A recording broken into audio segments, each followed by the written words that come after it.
بسم اللہ الرحمن الرحیم. السلام علیکم 10th class. I hope you all are well. بیٹا جیسا کہ آپ کو معلوم ہے کہ ہم نے نیکسٹ چیپٹر کو سٹارٹ کیا تھا عائلی زندگی کی اہمیت. اس کا آج ہم نے تھرڈ کویشچن کرنا ہے زوجین کے حقوق. تو سب سے پہلے بیٹا ہم دیکھیں گے عائلی زندگی کا، بتائیں گے عائلی زندگی سے کیا مراد ہے. عائلی زندگی سے مراد خاندانی زندگی اور اس کے اندر خاندان، کنبہ اور اولاد و والدین اور دیگر اعزاء و اقارب اس میں شامل ہوتے ہیں.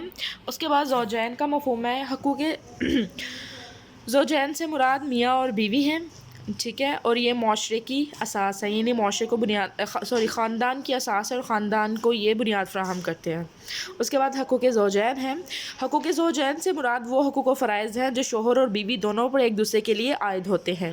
معاشرے کی بنیادی اکائی چونکہ گھر ہے اور گھر کے سکون اور خوشحالی کا انحصار میاں بیوی کے خوشگوار تعلقات پر ہے.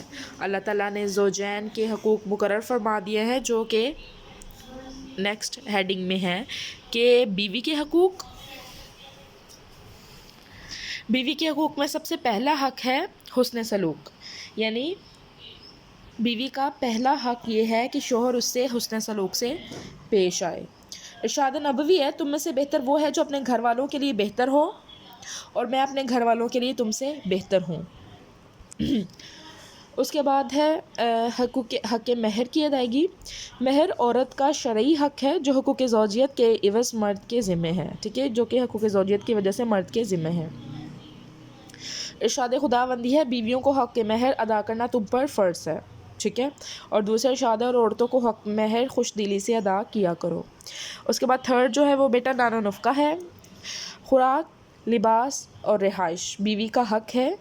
مالدار پر اس کی طاقت کے مطابق اور مفلس پر اس کی حیثیت کے مطابق نفقہ لازم ہے. یہ قرآن پاک کی سینگ ہے، یعنی جس کی جتنی حیثیت ہے اس کے مطابق اس کو اپنے خاندان اور بیوی کے لیے یہ بیوی کے حقوق ہم پڑھیں تو بیوی کی خوراک، لباس اور رہائش کا بندوبست کرنا مرد کے ذمہ ہے.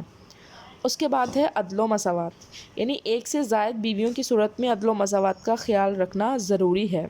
دوسرا نکاح کرنا عدل سے مشروط ہے، یعنی اگر وہ عدل کر سکتا ہے تو وہ دوسرا نکاح کرے، ادروائز اس کے لیے ایک ہی کافی ہے. سورہ نساء کی ورس نمبر 3 ہے، اگر تم کو ڈر ہو کہ عدل نہیں کر سکو گے تو ایک پر ہی اکتفا کرو، ٹھیک ہے. اس کے بعد ہے تحمل و درگزر.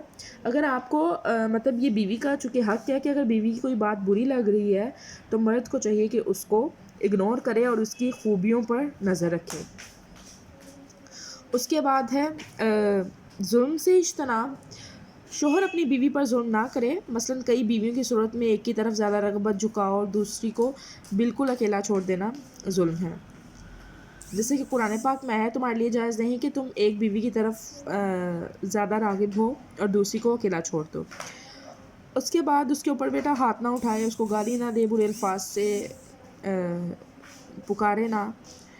اس کے بعد اس کی اخلاقی تربیت ہے بیوی کی. شوہر کا فرض ہے کہ وہ اپنی بیوی اور دوسرے اہل خانہ کی اخلاقی اور دینی تربیت کا اہتمام کرے. قرآن پاک میں ارشاد ہے، سورہ تحریم کی ورس نمبر 6 ہے، اہل ایمان اپنے آپ کو اور اپنے اہل خانہ کو دوزخ سے بچاؤ. اس کے بعد ہے بیٹا نیکسٹ ہیڈنگ جو ہے وہ ہے رازداری.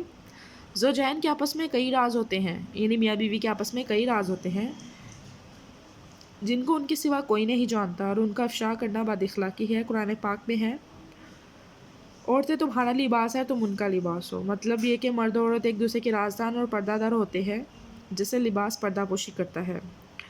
نبی کریم صلی اللہ علیہ وسلم کا ارشاد ہے کہ جس نے اپنی بیوی کے راز کسی کے سامنے بیان کیے وہ جہنمی ہے. اس کے بعد میراث ہے. بیوی کو اپنے خاوند کی وفات پر اس کے چھوڑے ہوئے ترکہ سے حصہ ملتا ہے، یعنی وراثت میں بیوی کا بھی حق ہوتا ہے. اگر تو اولاد ہے تو پھر 8واں حصہ، ورنہ بیوی کا 4تھا حصہ ہوتا ہے. اس کے بعد ہے خلا کا حق. اسلام نے جس طرح مرد کو طلاق کا حق دیا اس طرح عورت بھی خلا کا حق رکھتی ہے. اگر شوہر بیوی کے معاشرے اور ازدواجی حقوق ادا کرنے سے قاصر ہو تو ناگزیر حالات میں، یعنی کچھ برے حالات کا سامنا کرنا پڑے تو عورت کچھ معاوضہ دے کر یا حق مہر معاف کر کے خلا لے سکتی ہے. یہ حق اسلام سے پہلے عورت کو حاصل نہیں تھا، یہ حق بیٹا اسلام نے عورت کو دیا. اب جو بیوی کے حقوق ہوں گے وہ شوہر کے فرائض ہوں گے. اب ہم پڑھیں گے شوہر کے حقوق. اب یہ جو شوہر کے حقوق ہوں گے بیٹا یہ ہوں گے بیوی کے فرائض، یعنی حقوق و فرائض ایک دوسرے کے ساتھ بہت زیادہ منسلک ہوتے ہیں، جڑے ہوئے ہوتے ہیں. بیوی کا شوہر کا جو سب سے پہلا حق ہے وہ ہے مال و آبرو کی حفاظت۔ سورہ نساء میں ارشاد ہے نیک عورتیں فرما بردار اور شوہر کی عدم موجودگی میں اس کے گھر کی محافظ ہوتی ہیں، یعنی اس کی مال کی بھی حفاظت کرتی ہیں اور اس کی عزت کی بھی حفاظت کرتی ہیں۔ اس کے بعد ہے اطاعت و فرما برداری۔ اللہ تعالیٰ کا ارشاد ہے نیک بیویاں وہ ہیں جو اپنے شوہر کی فرما بردار ہیں۔ ارشاد نبوی ہے جو بیوی اس تگدو میں رہے کہ اس کا شوہر اسے راضی ہو تو وہ عورت یقینی طور پر جنت کی مستحق ہے۔ اس کے بعد تربیت اولاد ہے۔ ماں کی گود اولاد کی پہلی درسگاہ ہوتی ہے، تو اور نبی کریم صلی اللہ علیہ وسلم کا ارشاد ہے عورت اپنے شوہر کی اولاد کی نگہبان ہے، وہ اس کے لیے جواب دہ بھی ہے، ٹھیک ہے۔ اس کے بعد ہے قناعت، یعنی عورت کے لیے یہ بھی ضروری ہے کہ وہ خاوند کی کمائی ہوئی محنت کی روزی کو فضول خرچ نہ کرے۔ نبی کریم صلی اللہ علیہ وسلم کا ارشاد ہے اے عورتوں صدقہ زیادہ کیا کرو، میں نے معراج کی رات تمہیں زیادہ تعداد میں دوزخ میں پایا۔ خواتین کے دریافت کرنے پر آپ صلی اللہ علیہ وسلم جواب دیا کہ تم شکر کم کرتی ہو اور ناشکری زیادہ کرتی ہو، ٹھیک ہے۔ اس کے بعد ہے اظہار تشکر،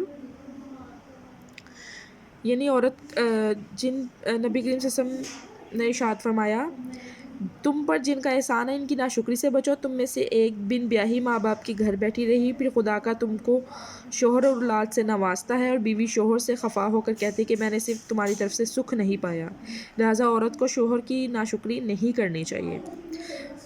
اور عائشہ ذی عائشہ نبی کریم صلی اللہ علیہ وسلم نے ارشاد فرمایا کہ ایک اچھی عورت وہ ہے جب اس کا شوہر اسے دیکھے تو اس سے مسرت ہو، وہ اسے حکم دے تو اطاعت کرے، اس کی عدم موجودگی میں اس کے مال اور اپنی آبرو کی حفاظت کرے، ٹھیک ہے۔ اور اس کے بعد شوہر کی خوشنودی ہے، بیوی کو شوہر کے مزاج شناس ہونا چاہیے، اس کی ناراضگی سے بچنا چاہیے۔ دین شوہر کے اقربا سے سلوک ہے، بیوی کا فرض ہے کہ وہ شوہر کے رشتہ داروں نند سسر ساس سے حسن سلوک سے پیش آئے، ان سے ایسے سلوک کرے جیسے وہ اپنے رشتہ داروں سے کرتی تھی۔